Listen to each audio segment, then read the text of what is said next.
Hello, I'm with Brian today, and I have some questions. I know my English not so well, but at least Brian abi's English well, doğru mu?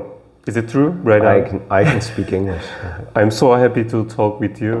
And I'm speaking with my friend Umut, who's going to ask me maybe a question or two. Yes. Let's get started. I have a question for you. All right. What is the toughest decision you have ever made? Toughest decision I've ever had to make. You can think. You know, let's see, when I was in my late 30s, I had the opportunity to move from Canada, where I was born, to relocate to California in the USA for a job. And I had 2 children at that time, both in elementary school. My wife was a stay-at-home mom at the time. We were homeschooling our children. And we had to decide, was this a good opportunity or not? The question is, Umut, how do you know that you've really made the right decision or not? That's true. After you make a decision. How someone understand that they are in a situation, it is really a tough decision. Yeah. How can we realize this moment? Yeah. You know, you and I are both Christians, and Yes. so we have this belief that God is also, the English word is sovereign, like He has governing control over all things. And so, you know, we also realize that God kind of gives direction to our life and He steers us. And so I have free will to make my own decisions, but how much of that is also being directed by God? So when you're in a really difficult decision time, like you're processing a difficult decision, should I get married? Should I take this job? Should I take this degree? Should I study English or should I study engineering? You know, anything like these difficult decisions. I think the first thing to remember is that whatever you decide, just make your decision and do it, and know that it's going to have, whatever you decide is going to have some difficulties to it. For example, I don't never want to be regret about my decisions. Sure. That's impossible. You will always have regret, because for everything I say yes to, I'm saying no to something else, and maybe many other things. So if it's like, should I study mathematics or should I study engineering? Well, if I study mathematics, it means that I closed that door, you know. And then sometimes you'll say, what if I had done this? If only I had tried that. That's a bad place to live. This idea of questioning, regret, you know, that doesn't help you. It's unproductive. So I think in your decisions, you just accept, look, it's not going to be perfect, whatever I decide. And then,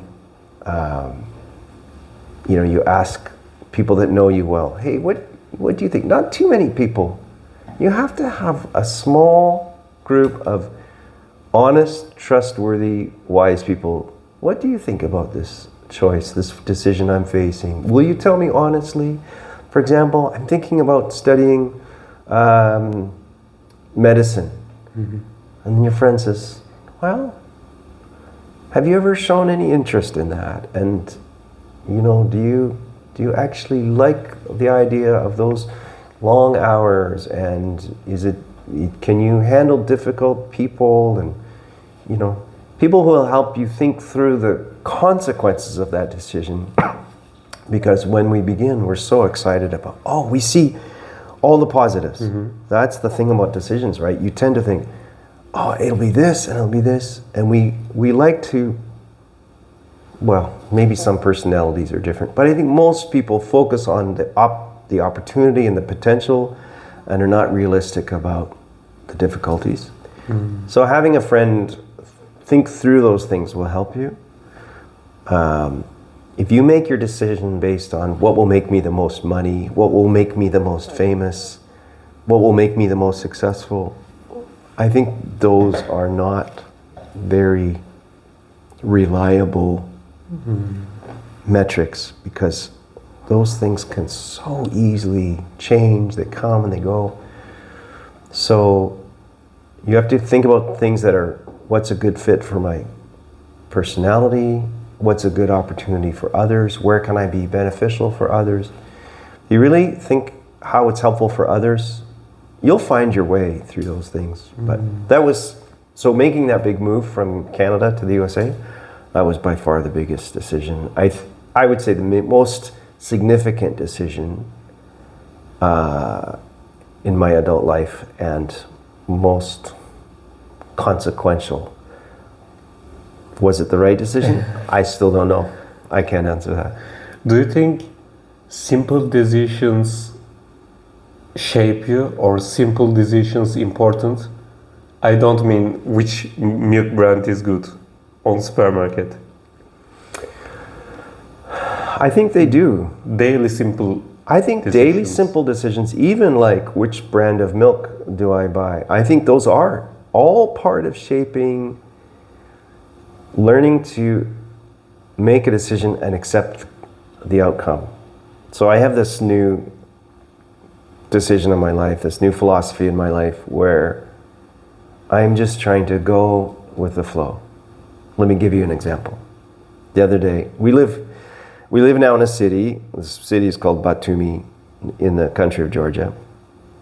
And we don't own a car here, we just walk everywhere. And I was walking back from a store, I was carrying some things, and it's quite a ways, quite a distance from my house. And I took a wrong road, which was a little bit longer way back. And at first I thought, oh, I went the wrong way.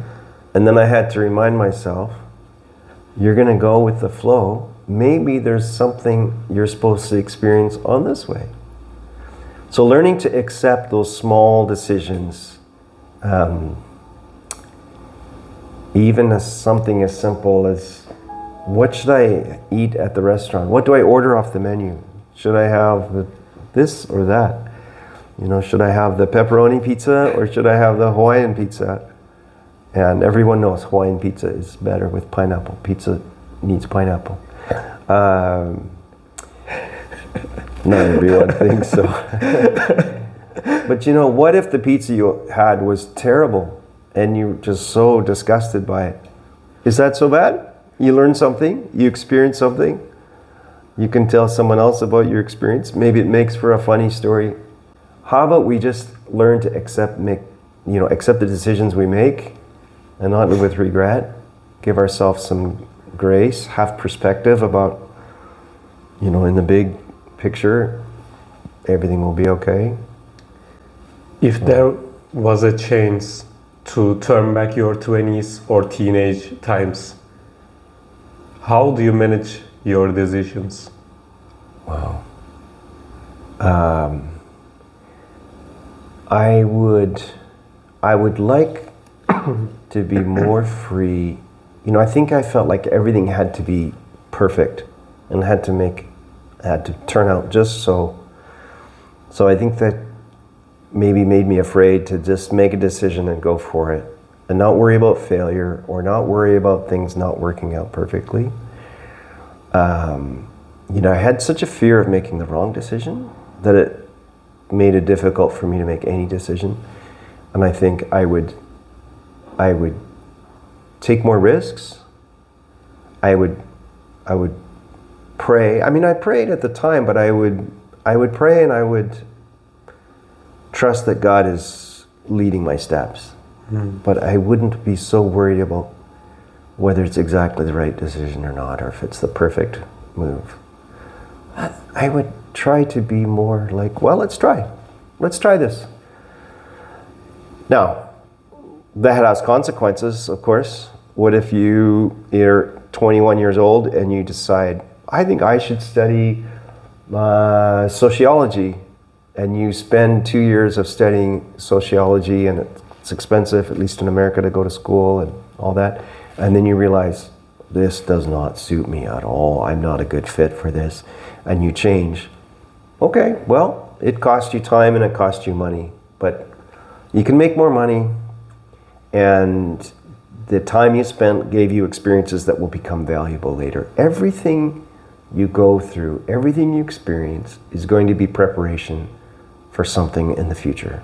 Maybe not right away, but everything you experience is going to prepare you for something if you'll accept it as a learning lesson and not just be angry about it and not kind of dwell in regret. So if we accept it, okay, I learned something, could have done that differently, but let's move on. Do you think, is there any remedy? Like, what is the thing? Pharmacies give you. You should use that medicine, that medicine, that medicine. Prescription, we call it. Prescription. Is there any prescription to live a better life? Like, you should wake up 5 a.m. every day. You should do this, you should do that. Tell me about for a 20 years old, around 20 years old people, and tell me about same age with you. Yeah. 2 different prescription. Yeah. Is there any suggestion? Yeah, establishing good habits. Habits is alışkan. Yes, routine. Routines. By the way, my friend Umut here, his first language is Turkish, and he's been trying to help learn Turkish for the last 2.5 years.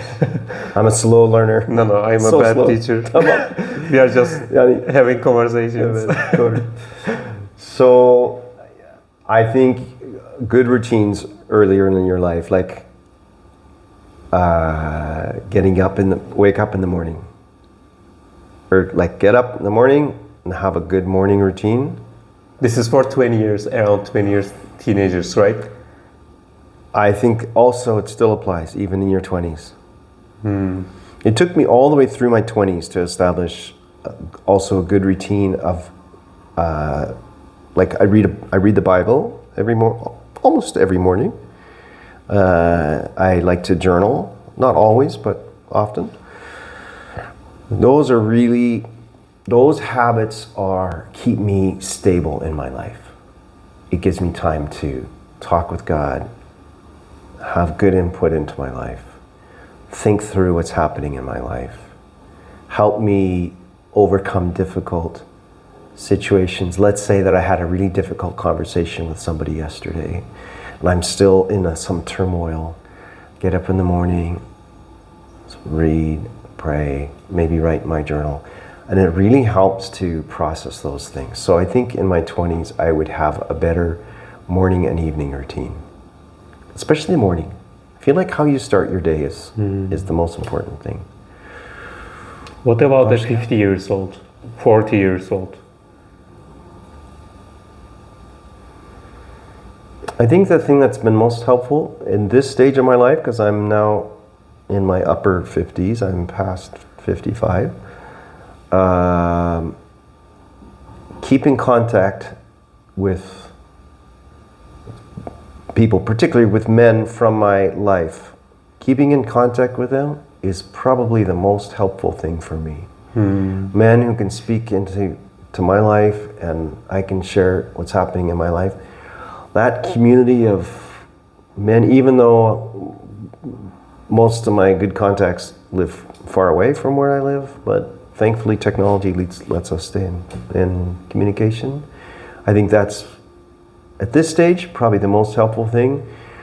Otherwise, I become so closed in. I think that I know best about everything. I think that I have all the answers. I'm not willing to change. I'm really set in my ways.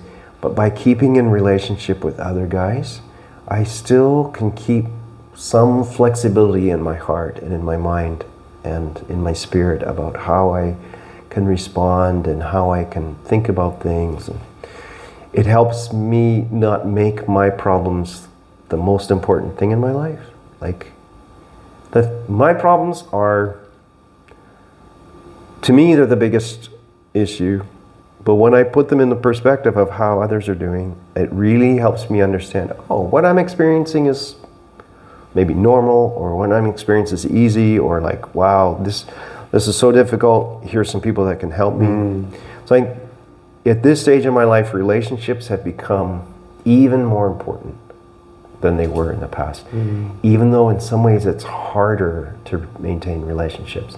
I think when you're young, you can have many shallow relationships, and as you get older, you want fewer, deeper friendships, relationships. But it's not easy to find and not easy to maintain. It's kind of hard work, actually.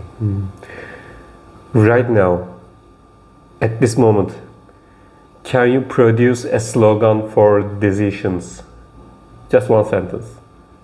A slogan for decision making. A motto. Yeah. Think deep, think fast.